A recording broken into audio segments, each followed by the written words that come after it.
warahmatullahi wabarakatuh. Balik lagi nih di akun YouTube channel saya bersama Bu Rere. Kali ini saya akan menjelaskan terkait dengan rekonsiliasi fiskal. Apa tuh rekonsiliasi fiskal? Mau tahu penjelasannya? Tapi jangan lupa ya untuk selalu like, subscribe, and comment. Yuk, saya jelaskan terkait dengan rekonsiliasi fiskal. Oke, kali ini saya akan menjelaskan apa itu rekonsiliasi fiskal seperti yang sudah saya siarkan sebelumnya ya. Jadi kalau dilihat dari definisinya nih, apa sih gitu ya rekonsiliasi atau koreksi fiskal?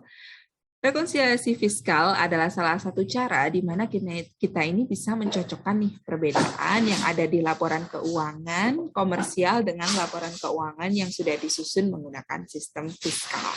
Di mana rekonsiliasi fiskal atau koreksi fiskal ini juga bisa diartikan sebagai langkah wajib nih yang dilakukan oleh wajib pajak ya untuk mencocokkan laporan keuangannya. Kalau laporan keuangan itu kan sesuai dengan standar akuntansi keuangan. Tetapi untuk laporan pajak itu harus sesuai dengan peraturan yang ada. Contohnya misalnya undang-undang. Kemudian yang harus dipahami ketika kita belajar terkait dengan rekonsiliasi, yaitu pelaksanaan pembukuan itu harus wajib sesuai dengan standar akuntansi keuangan, ya, di mana itu akan berbeda pastinya dengan peraturan atau ketentuan perpajakan. Nah, bagaimana untuk menyamakan gitu ya? Perbedaan tersebut sebenarnya muncul terkait karena biasanya itu pengakuan antara pendapatan dan beban, di mana di laporan laba rugi itu pasti ada yang namanya perbedaan ya atau perbedaan konsep penghasilan. Maka dengan adanya rekonsiliasi di sini diperlukan yang namanya penyesuaian untuk menghitung penghasilan kena pajak dari laba akuntansi yang telah dilaporkan oleh perusahaan. Oke, bagaimana langkah yang bisa kita ambil gitu ya ketika kita melakukan yang namanya rekonsiliasi? Yang pertama, rekonsiliasi itu dilakukan dengan membuat laporan laba rugi fiskal dari laporan laba rugi akuntansi. Laporan laba rugi akuntansi nanti itu harus disesuaikan dengan mendapatkan nilai pendapatan atau beban itu menurut fiskal. Dan caranya itu harus sesuai dengan petunjuk dari perpajakan, ketentuan perpajakan. Nah, nanti itu akan dilakukan yang namanya koreksi, ya, di mana menambah atau mengurangi nilai koreksi dari laba itu sebelum adanya pajak. Kalau kita tahu laporan laba rugi itu kan sudah dikurangi dengan beban pajak ya. Nah, nantinya juga teknik koreksi ini gitu ya, nanti itu juga akan disajikan di dalam laporan keuangan. Tapi sebenarnya di dalam dunia praktik gitu ya, teknik rekonsiliasi ini banyak digunakan itu untuk pengisian SPT ya. Jadi penyajiannya itu pasti harus sesuai dengan yang namanya ketentuan pajak seperti itu. Dan itu biasanya juga akan berpengaruh terhadap koreksi yang dihasilkan. Oke. Kenapa gitu ya? Kok terjadi yang namanya trade-off antara akuntansi dan perpajakan? Kalau kita lihat bahwa yang namanya perusahaan itu kan ingin sekali mendapatkan keuntungan yang besar gitu ya. Untuk apa sih tujuannya? Untuk menarik yang namanya investor. Maka dia harus menyajikan laporan keuangan, labanya pun juga harus besar. Ya kan ya, tetapi di sisi lain itu juga bisa menjadi bumerang gitu ya bagi yang namanya perpajakan. Jika labanya besar itu akan menjadi sasaran bagi pajak gitu ya. Artinya apa? Nanti yang dibayarkan juga besar gitu ya. Beban pajak yang dibayar itu juga besar. Jadi bagaimana supaya beban pajaknya itu yang dibayar tidak besar gitu ya. Ada langkah-langkah yang harus diperhatikan ketika dilakukan yang namanya rekonsiliasi. Ya, sebenarnya asal mula perbedaan antara akuntansi dan perpajakan itu biasanya ditetapkan oleh otoritas yang berbeda, pastinya dengan tujuan yang berbeda. Menurut penelitian gitu ya, berdasarkan Booktext Gap gitu ya, biasanya itu terjadi yang pertama tadi itu karena adanya kepentingan gitu ya, kemudian adanya persistensi laba, persistensi return gitu ya, dan nilai informasi. Ya, kemudian juga hal ini berkaitan dengan ketika perusahaan ingin melakukan earning management ya. Jadi hal ini menjadi topik gitu ya. Kenapa gitu harus dilakukan yang namanya rekonsiliasi fiskal karena terdapat yang namanya perbedaan antara pajak dan akuntansi. Oke, di sini ada skema, mari kita perhatikan gitu ya. Kalau kita lihat bahwa PSAK itu merupakan produk gitu ya dari bagian standar akuntansi gitu ya. Maka kalau kita buat yang namanya laporan keuangan itu harus sesuai dengan standar akuntansi. Dan pajak itu ya berdasarkan yang namanya undang-undang ya, baik itu pajak penghasilan maupun pajak pertambahan nilai. Oke, keduanya terdapat yang namanya perbedaan pastinya. Nah, perbedaan ini bisa kita sebut tadi books tax gap ya atau effective tax rate gitu. Nah, nantinya kita akan tahu perbedaan ini termasuk dalam permanen atau temporer ya. Nantinya akan kita lihat di sini kalau temporer itu berkaitan dengan pajak tangguhan, aktiva atau utang ya. Kemudian kita bisa tandingkan juga antara pendapatan dan beban. Oke. Sebenarnya gitu ya, apa sih yang menjadi perbedaan gitu ya prinsip di akuntansi? Yang pertama itu adalah prinsip konservatisme. Contohnya apa nih ya? Pada penilaian persediaan dan penilaian piutang. Kemudian harga perolehan, biasanya untuk penentuan harga perolehan itu juga terjadi perbedaan antara akuntansi dan juga pajak. Kemudian, nah ini terkait dengan matching cost ya. Nah, di pajak itu terkait dengan biaya penyusutan itu diatur gitu ya, ada kriteria tertentu. Tapi untuk accounting itu bisa berdasarkan kebijakan perusahaan masing-masing. Dan ada juga beberapa metode dan prosedur akuntansi yang berbeda. Misalnya gitu ya, metode penilaian persediaan itu biasanya kalau dalam fiskal itu ya average dan FIFO. Tapi untuk saat ini accounting sudah tidak ada LIFO tapi berdasarkan average dan FIFO. Kemudian juga terkait dengan metode penyusutan atau amortisasi. Dalam fiskal itu tidak mengakui nilai residu, tidak ada ya. Tapi untuk non bangunan atau metode garis lurus ya terkait dengan saldo menurun, untuk bangunan itu biasanya menggunakan metode garis lurus. Dan itu tidak ada yang namanya metode penghapusan langsung dengan syarat tertentu di dalam fiskal itu tidak ada atau hanya terkait ya itu ya metode penghapusan piutang. Oke. Bagaimana skema ketika kita melakukan yang namanya rekonsiliasi fiskal? Yang pertama kita harus tahu gitu ya jenis transaksi berdasarkan dokumen sumber.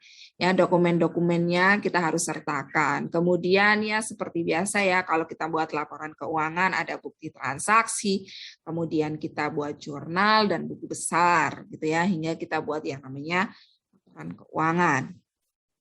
Terus kita lihat berapa sih laba rugi yang terjadi di perusahaan. Kemudian kita tandingkan secara pajak gitu ya berdasarkan ketentuan perpajakan. Nah, nanti di situ akan terjadi yang namanya perbedaan antara laba rugi komersial dan juga laba rugi fiskal. Oke.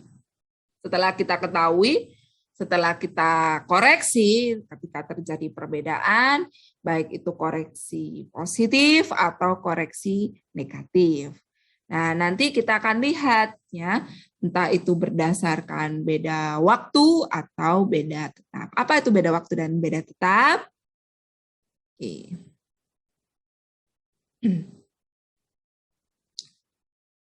Oke, berkaitan dengan tadi ya, beda waktu dan beda tetap. Jadi ada berbagai macam perbedaan. Yang pertama, kalau misalnya nih terdapat yang namanya koreksi positif itu biasanya bersifat karena ingin meningkatkan penghasilan kena pajaknya. Kalau negatif itu biasanya ingin mengurangi penghasilan kena pajaknya. Nah, tadi terkait dengan jangka waktu, ada yang berkaitan dengan temporer, di mana akibat perbedaannya waktu itu dalam pengakuan. Biasanya hasilnya itu ya serupa gitu ya, berujungnya itu pasti sama. Seperti itu. Kalau permanen, ya merupakan perbedaan waktu yang tidak dapat terserupakan seiring waktu, jadi bisa berubah. Oke. Langkah-langkah yang bisa dilakukan ketika ingin melakukan yang namanya rekonsiliasi. Yang pertama kita tahu tadi ya, kita sudah buat laporan keuangan secara komersil, kita tahu berapa sih laba secara accounting gitu ya. Nah, nanti itu akan ditambah penghasilan yang biasanya belum diakui dan atau dikurangi dengan penghasilan yang bukan objek pajak. Nah, nanti itu akan ditambah dengan biaya non-deductible. Dikurangi dengan biaya deductible yang belum dibebankan, dan juga dikurangi pajak penghasilan gitu ya, terutama untuk pajak penghasilan final. Ditambah dengan biaya 3M penghasilan finalnya. Nah, ini nanti akan berhubungan dengan penghasilan kena pajak. Setelah kita ketahui, nanti kita tahu nih berapa kita hitung beban pajaknya. Lah, ini nanti kita akan tahu berapa jumlah pajak tangguhan yang harus kita bayarkan. Nah, untuk mencatat yang namanya pajak tangguhan, ini ada beberapa skema yang berkaitan dengan perbedaan temporer ya. Yang pertama bersifat kena pajak, di mana nanti kita akan bisa memunculkan beban pajak tangguhan di laporan laba rugi dan juga memunculkan liabilitas di pajak tangguhan di laporan posisi keuangan. Tapi kalau misalnya bersifat dapat dikurangkan, ini nanti akan memunculkan manfaat pajak tangguhan di laporan laba rugi. Kemudian memunculkan aset pajak tangguhan di laporan posisi keuangan. Nah, tapi kadang terjadi yang namanya diakleta gitu ya antara kesalahan pembebanan atau kapitalisasi. Nah, bagaimana langkah yang bisa dilakukan? Ketika terjadi kesalahan pencatatan itu ya dapat berupa pembebanan, biaya perolehan atau aset harus segera diperbaiki gitu ya, harus disesuaikan. Dan seharusnya ketika terjadi pengeluaran atas perolehan aset itu dikapitalisasi dan nantinya tidak dibebankan.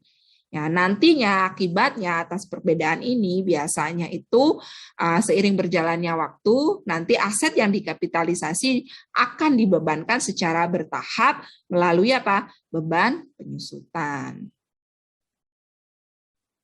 Nah, nantinya perusahaan itu biasanya akan membuat laporan gitu ya, laporan keuangan yang berdasarkan standar akuntansi tadi gitu ya, dan juga laporan fiskal. Ya, kalau laporan fiskal nanti disampaikan sebagai catatan laporan keuangan yang berdasarkan pengungkapan yang sudah disesuaikan dengan ketentuan perpajakan.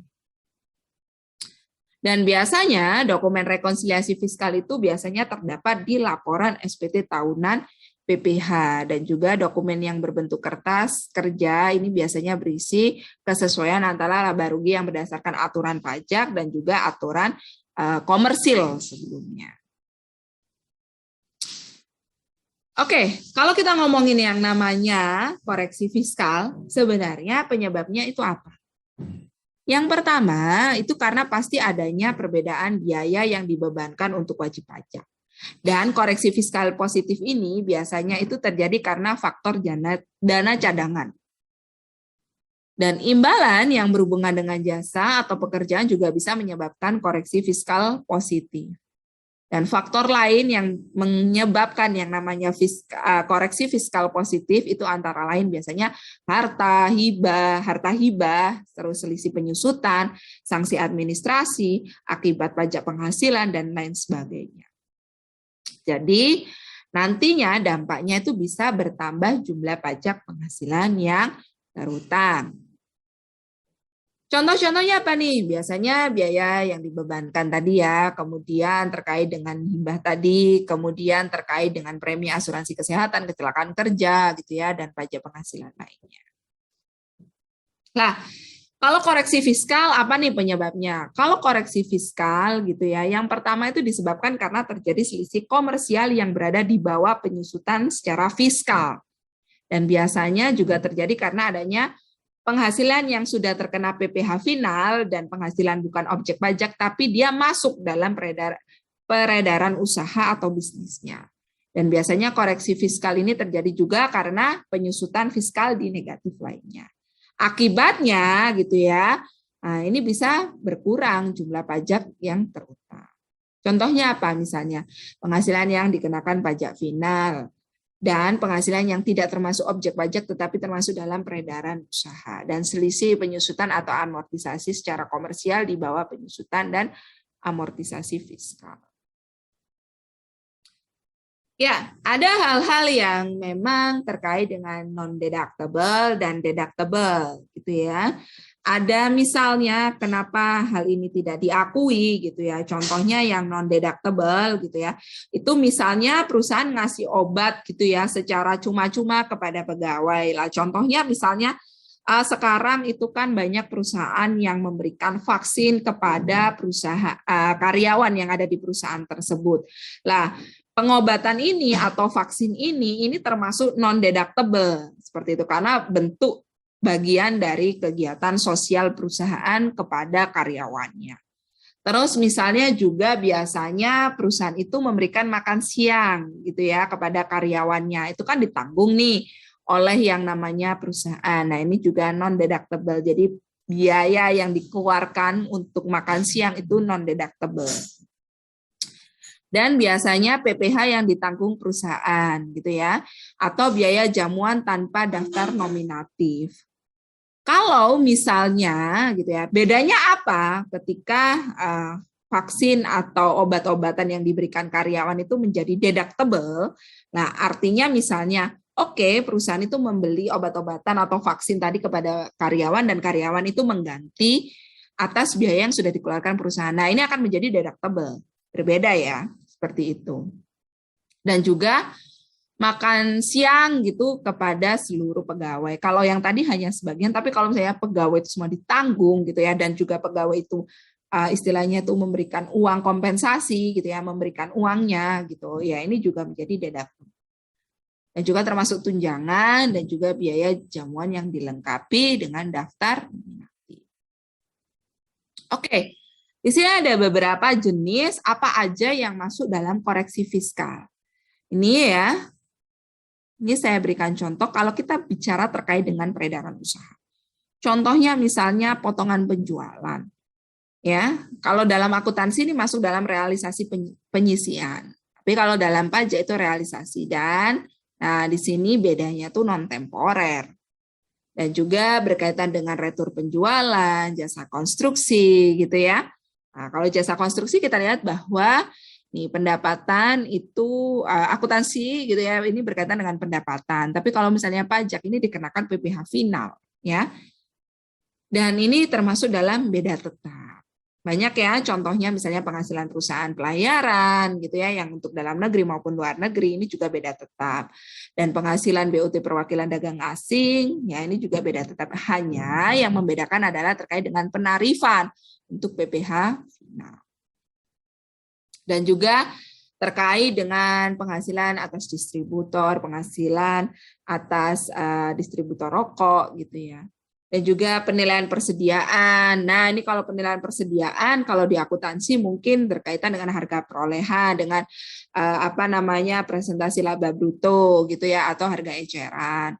Kalau misalnya terkait dengan metodenya, kalau di accounting itu kita biasanya dengar ada metode FIFO, rata-rata gitu ya, atau LIFO. Tapi kalau misalnya di pajak itu ada FIFO dan rata-rata, dan itu termasuk dalam beda temporer seperti itu. Oke. Kata kuncinya adalah jika menurut pajak sudah diatur ya, apalagi pajak final itu pasti akan beda tetap gitu ya.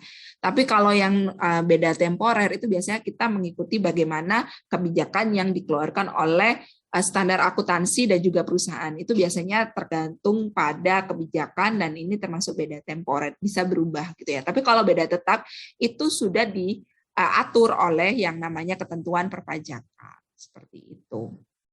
Ini contohnya termasuk pembebanan, seperti itu ya. Ada biaya yang digunakan untuk mendapatkan dan menagih memelihara penghasilan yang merupakan objek pajak. Nah, ini beda temporer gitu ya, antara akuntansi dan juga pajak. Kemudian berkaitan dengan pajak penghasilan pasal 21. Kalau di akuntansi itu biasanya tunjangan PPh itu ditanggung perusahaan. Tapi kalau dalam hal ini untuk pajak itu biasanya deductible sifatnya atau tidak tetap ya. Dan pemberian kenikmatan juga dalam bentuk natura untuk makanan, minuman itu dalam akuntansi itu diakui gitu ya. Tapi kalau misalnya di pajak itu ada yang undeductible dan juga ada yang sifatnya deductible. Kalau sifatnya sumbangan, ya itu jelas ya, itu pasti non-deductible. Nggak boleh gitu ya. Kemudian entertainment itu ada yang deductible, ada yang non-deductible. Biaya penyusutan itu pasti deductible, dan itu sifatnya temporer gitu ya bedanya. Kendaraan itu ya ini ada yang untuk pajak 50% deductible dan non-deductible. Dan juga biaya pengobatan ini juga harus dipahami. Apakah perusahaan itu memang mengeluarkan biaya untuk membelikan obat-obatan karyawannya atau nanti akan direimburse diganti seperti itu. Ya, ini adalah beberapa contoh jenis dari koreksi fiskal. Oke, itulah tadi penjelasan saya terkait dengan rekonsiliasi fiskal. Apabila kalian ada pertanyaan, silakan komen di akun YouTube channel saya. Terima kasih atas perhatiannya. Sampai jumpa di episode berikutnya. Assalamualaikum warahmatullahi wabarakatuh. Ya, kita tadi udah denger nih penjelasan terkait dengan apa itu rekonsiliasi fiskal. Semoga kalian semuanya paham dan terus ngikutin akun YouTube channel saya. Kalau ada pertanyaan ataupun komentar, silakan kirim di bawah ini ya. Yuk, jangan lupa untuk selalu like, subscribe, and comment. Sampai jumpa di episode berikutnya.